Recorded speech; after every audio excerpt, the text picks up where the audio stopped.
완료되었음을 선포합니다. 대안이다. 정치판.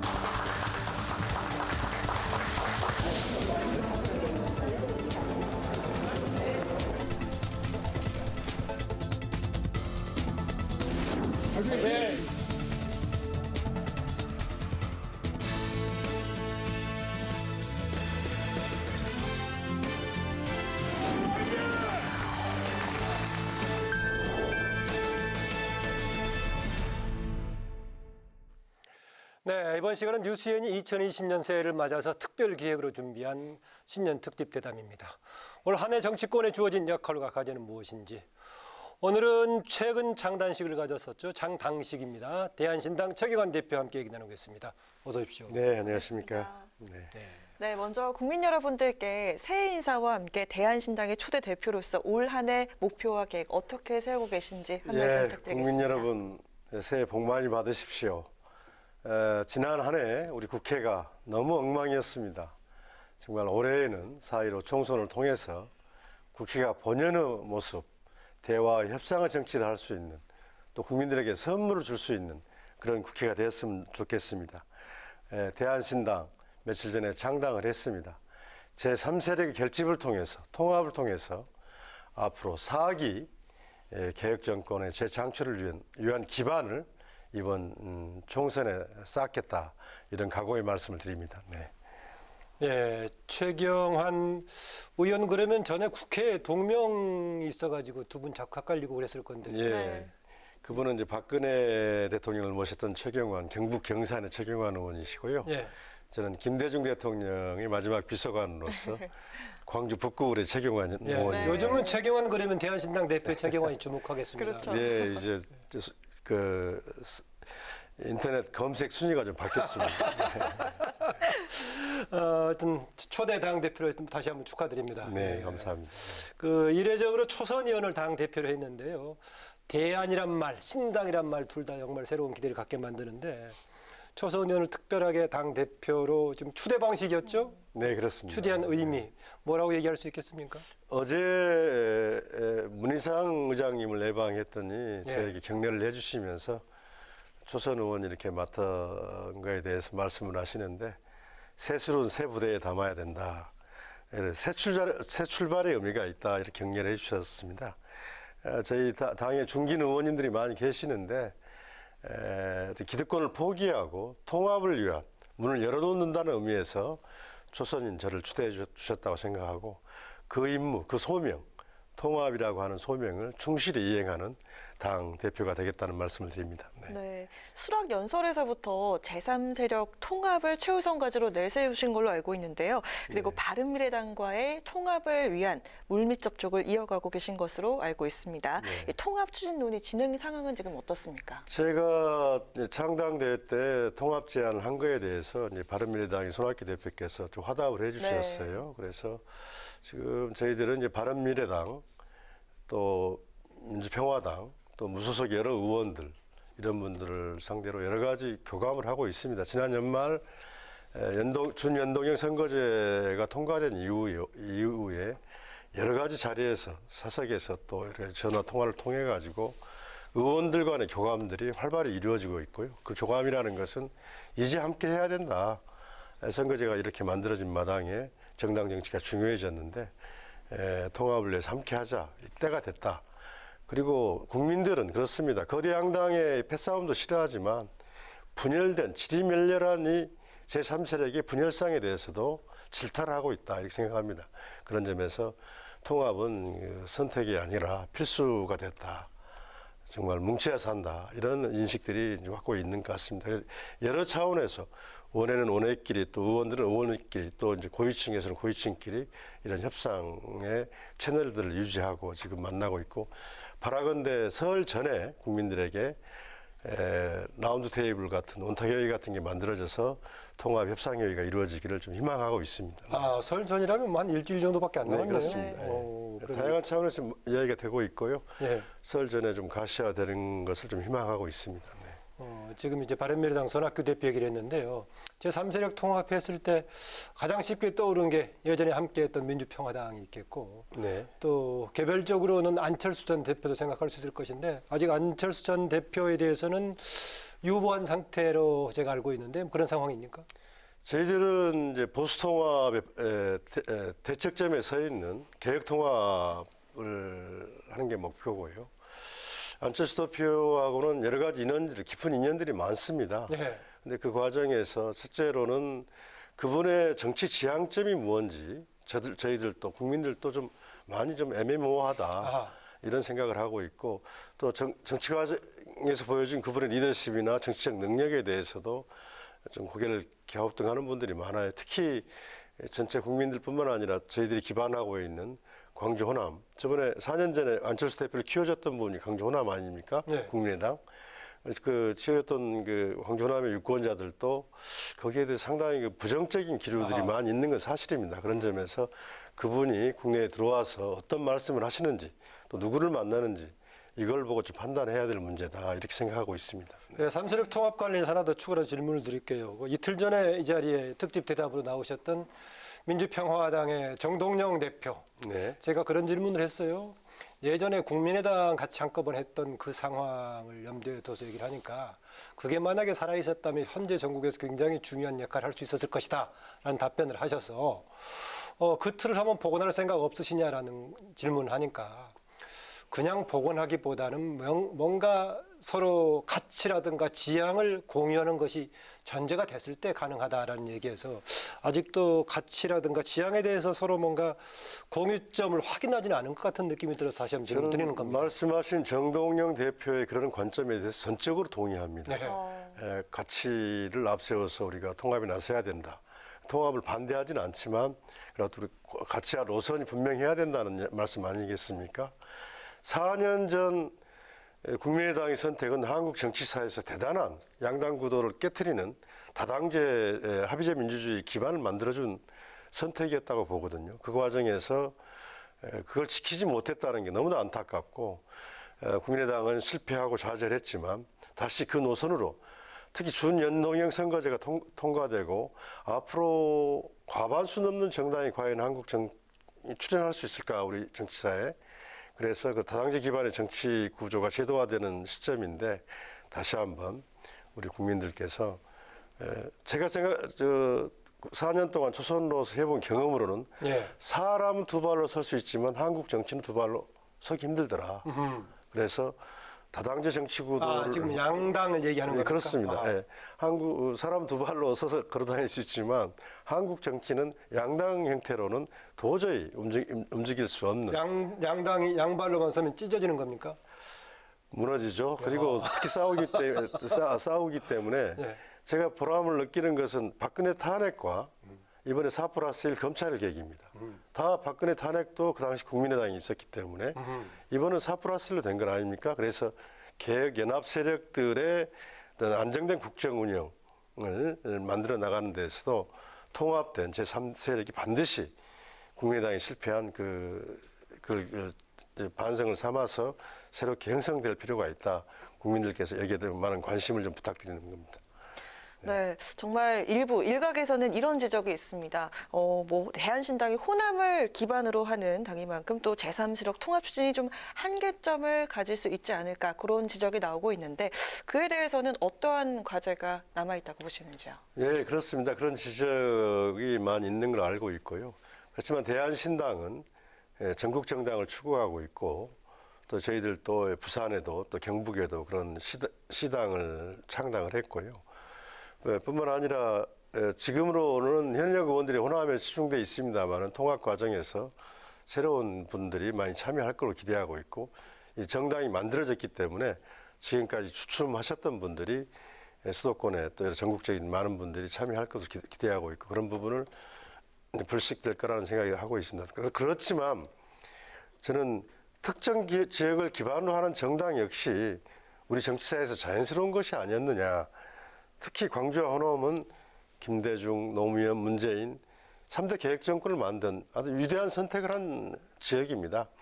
그런 점에서 호남과 광주와 호남을 기반으로 하는 것에서 정당으로서 큰 자부심을 가지고 있고 그런 정신들을 계속 호남의 정신들을 살려나가는 것도 의미가 있는 네. 정치적 행위다 이렇게 생각하고 있습니다. 예.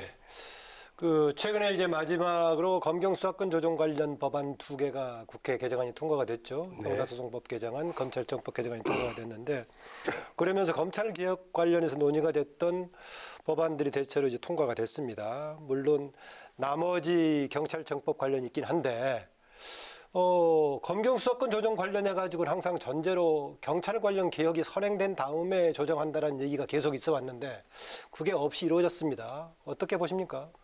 저는 이번 검경 수사권 조정 법안이 네. 대단한 그 우리 사회의 이제 수사 관행이나 이런 걸 많이 바꿀 수 있다고 생각하고요. 검찰의 어떤 비대해진 권력을 견제할 수 있는 장치가 마련됐다고 생각하는데 시민들 입장에서는 주변에 있는 경찰들이 예. 나를 수사할 수 있다는 그 우려 그리고 그 전문성이나 이런 거에 대한 또 우려도 있는 것만은 사실인 것 같습니다. 그런 부분들을 경찰 당국이 그런 우리 국민들의 우려를 좀 불식시키는 노력을 좀 많이 해야 된다 이렇게 생각하고 있습니다. 제도적으로 개편 방향 그동안에 상당히 많이가 됐었는데 내부적으로 뭔가 수사 전담 쪽 본부를 설치한다든가 수사청 예. 비슷하게 설치하고 그러니까 또 자치경찰제도 한다 이런 얘기도 있었죠. 일반 모든 경찰들이 수사에 관여하거나 이렇게 해서는 안 될 것 같고요. 전문적인 기구, 훈련된 그런 그 수사 기구들을 양성하고 키워나갈 필요가 있다 이렇게 생각하고 있습니다. 네. 네, 이제 좀 정말로 본격적인 총선 체제에 돌입을 했잖아요. 네. 기나긴 진통 끝에 선거법이 지난해 본회의를 통과를 했는데 개정된 선거법으로 처음 치러지는 총선에서 대한신당이 거는 기대와 목표가 있다면 무엇인지 좀 말씀 부탁드리겠습니다. 저는 이제 중도 개혁정당의 통합을 통해서 3당으로 우뚝 서는 겁니다. 그리고 통합이 잘 된다면 더 이상의 성과도 얻을 수 있다. 1당, 2당의 목표도 노려볼 수 있다고 생각하는데 아무튼 단순히 캐스팅 보터를 넘어서서 좀 리딩 파티 역할을 할 수 있는 그래서 국회에서 이렇게 균형을 잡을 수 있는 세력으로서 안착하는 것을 목표로 그런 노력을 해나가겠습니다. 네. 네. 예, 총선에서 역시 이번에 새로 개정된 선거법 관련해서 가장 주목받는 것 중에 하나가 큰 정당들에서 비례 전문 정당을 만드느냐 마느냐 위성 정당이라는 표현도 합니다만 최근에 중앙선관위에서 비례 명칭을 쓰는 것은 안 된다라고 이제 발표를 했는데 결론 내렸는데요. 그 비례라는 명칭을 쓰지 않더라도 자유한국당의 경우에는 이미 그런 정당, 비례용 정당을 만들기 확정한 상황인데 그런 환경들이 선거 국면에 특히 대한신당에는 어떤 작용을 할 걸로 보십니까? 저는 먼저 참 한심한 발상이고 정말 우리 국민 수준을 얕잡아 본 게 아닌가 그런 생각을 하고요. 그런 점에서 자유한국당이 지금이라도 좀 꼼수를 버리고 좀 정정당당하게 나왔으면 좋겠다 생각을 합니다. 또 국민들이 마지막에는 교정해주고 바로 잡아줄 것이라는 기대를 가지고 있습니다. 오히려 대한신당과 같은 전국의 중도계층이 지난 4년 전에 국민의당으로 정당 투표를 이렇게 몰아줬듯이 대한신당과 같은 그 중도 개혁층에게 정당 투표를 몰아줄 가능성이 높다. 저는 이 자리에서 중도 개혁 정당을 키워주는 의미에서 그런 유성 정당의 꼼수를 쓰는 정당을 버리고 중도 개혁 정당에 많은 투표를 좀 호소하고 싶습니다. 네. 네, 또 총선을 앞두고 각 당에서 인재 영입 경쟁이 정말로 치열한데요. 대한신당의 인재 영입 기준은 또 무엇이고 현재까지 상황은 어떻습니까? 인재 영입 이상의 세력 참여를 이제 끌어내야겠죠. 예, 지금 단계는 제 세력의 현실 정치 세력의 통합이고요. 저희들의 기준은 이제 보수 통합에 대항하는 개혁 통합의 관점이기 때문에요.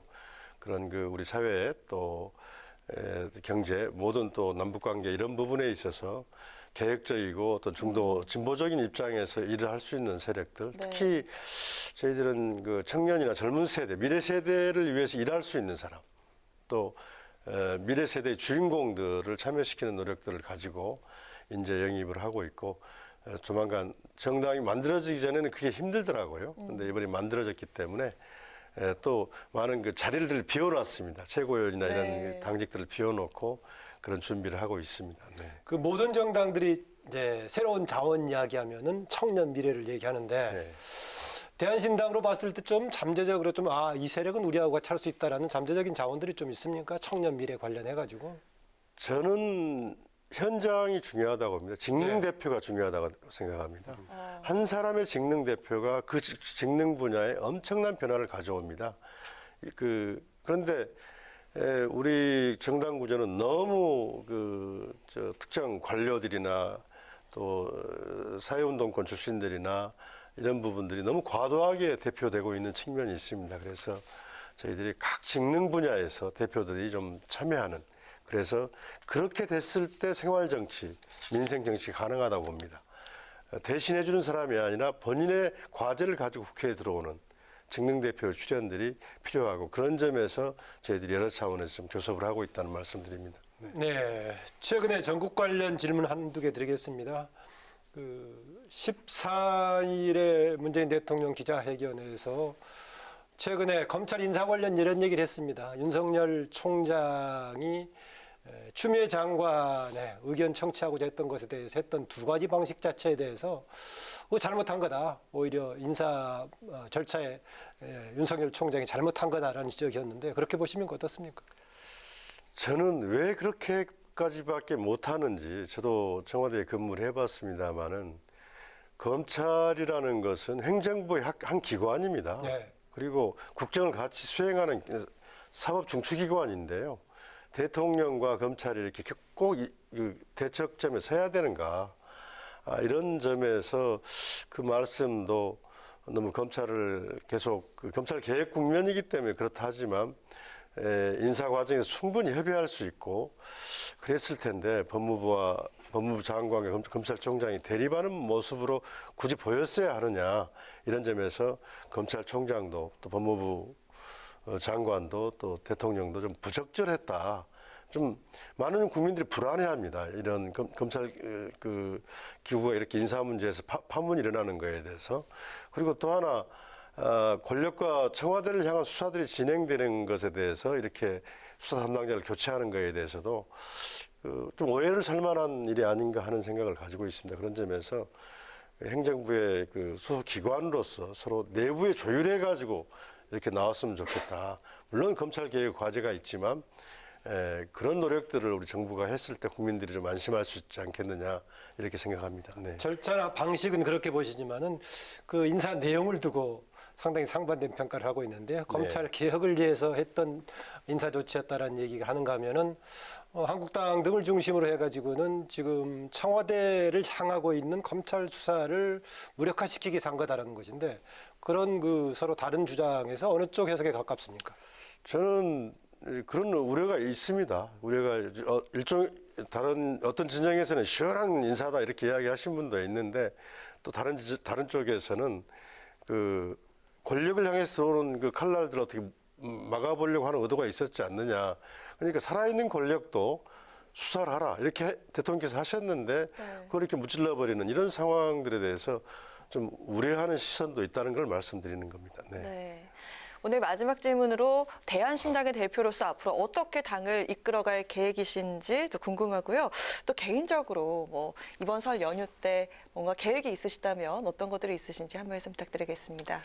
예, 저는 오랫동안 김대중 대통령을 보좌하고 모셨던 비서관인데요. 지금 살아계신다면 이런 말씀을 하실 것 같아요. 대한신당을 성공해서 반드시 2년 후에 있을 대선에서 김대중, 노무현, 문재인 4기 개혁 정권 창출을 할 수 있는 기반을 이번 총선에서 만들어내라. 네. 민주당만으로는 어쩐지 부족하다. 같이 개혁연합 세력을 만들 수 있는 그런 기반을 만들어내라. 그러려면 반드시 통합이 필요하다. 제3세력을 통합하는 걸 성공시켜서 내년 총선에 승리하라. 이런 말씀을 하셨을 것 같아요.